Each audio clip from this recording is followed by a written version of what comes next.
ada sebuah postingan yang sangat lucu, di mana dalam postingan tersebut menyatakan bahwa Keuskupan se-Jabodetabek mendeklarasikan Anies sebagai Capres 2024.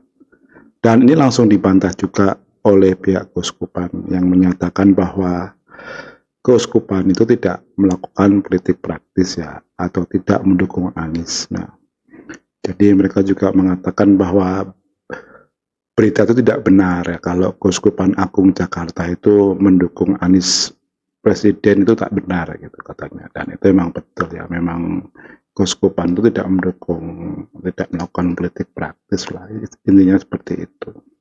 Karena mereka kan lembaga agama yang harus netral kan ya. Dan Keuskupan Agung Jakarta juga membuat press release dan disebarkan ke wartawan bahwa pihak Keuskupan tidak melakukan mendukung terhadap Anies Baswedan, apalagi melakukan deklarasi. Yang menarik di sini adalah kenapa sekarang ini belakangan relawan Anies itu sangat rajin dan giat mengklaim dukungan dari komunitas non-Muslim. Ini yang pertanyaan yang menarik ya. Saya sempat mencari-cari kenapa seperti itu ya. Ternyata saya baru menemukan sebuah penjelasan yang cukup rasional menurut saya, yaitu hasil survei dari SMRC yang baru dirilis beberapa hari yang lalu ya, jadi masih bulan ini juga. Ini adalah hasil survei dari SMRC ya. Ya, ini ya. Survei SMRC. Faktor agama masih menentukan dalam pemilu 2024 ya.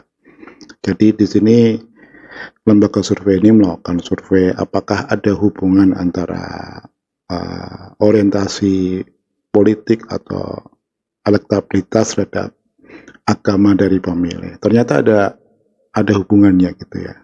Jadi perlu diketahui bahwa SMRC tidak hanya meneliti hubungan antara agama dalam pemilihan capres, tapi juga ada indikator-indikator yang lain seperti usia, kemudian juga pekerjaan, dan juga beberapa indikator-indikator lainnya ya. Tapi yang saya ambil ini adalah ini ya, jadi salah satu bagian dari hasil penelitian SMRC. Jadi faktor agama masih menentukan dalam pemilu 2024 ya. Jadi SMRC memberikan sebuah gambaran yang cukup unik menurut saya. Jadi kalau belakangan ini kan ada 3 capres yang menempati posisi 3 besar ya. Dari beberapa hasil survei itu Ganjar Pranowo masih yang pertama, kemudian disusul oleh Prabowo, kemudian yang ketiga adalah baru Anies Baswedan. Yang menarik di sini adalah profil agama dari para pemilih ketiga capres tersebut atau ketiga calon hasil survei tersebut. Ya, kita lihat ya sama-sama ya. Ya, yang ini ada 3 nama di sini ya. Ada Anies Baswedan ya, kemudian ada Ganjar Pranowo, ada Prabowo, dan ada yang lain ya. Jadi kalau kita perhatikan di sini pada batang hijau yang pertama dari kanan itu ya, hijau itu 24%. Itu adalah pemilih Muslim. Kemudian pemilih non Muslimnya untuk Anies Baswedan adalah 17%. Jadi antara pemilih Muslim dan non Muslim pada kubu Anies itu terpaut jauh, sekitar 7% ya. Kemudian yang kedua adalah Ganjar Pranowo ya.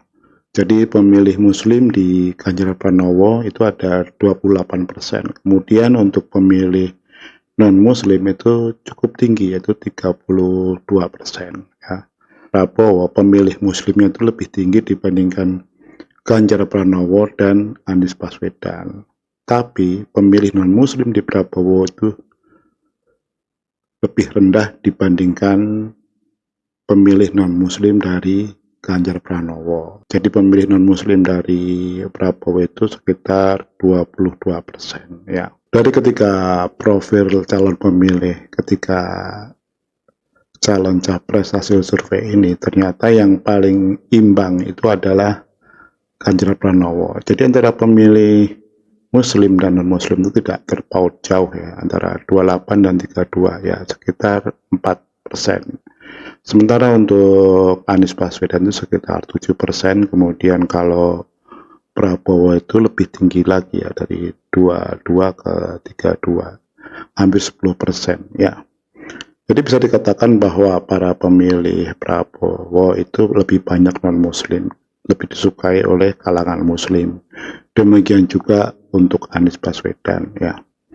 Bisa dikatakan gambaran dari Indonesia saat inilah yang dimana negara kita kan majemuk, dari antara meskipun mayoritas penduduk Indonesia sekitar 87% adalah muslim, tapi sebagian juga adalah non-muslim.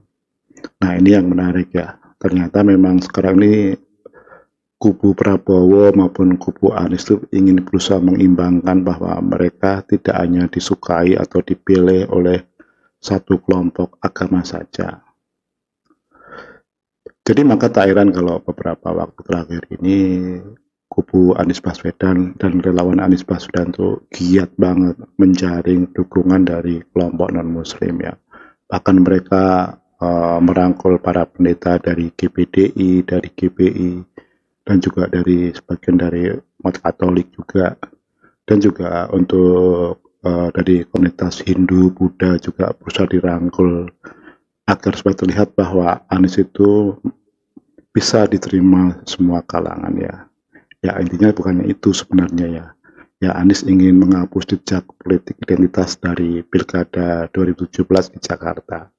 Meskipun demikian ternyata masyarakat kita tidak lupa apa yang terjadi pada tahun 2017 ya.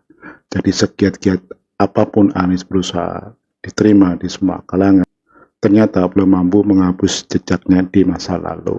Sementara juga kubu Prabowo juga ingin berusaha merangkul muslim lebih banyak lagi ya. Apalagi kan pautan antara pemilih muslim dan non-muslim di kubu Prabowo itu sangat tinggi, sekitar 10% ya. Jadi antara Anies dan Prabowo ini sekarang sedang bersaing merangkul komunitas agama non-muslim agar seolah-olah kubu mereka itu bagian dari NKRI yang berbhinneka dan majemuk.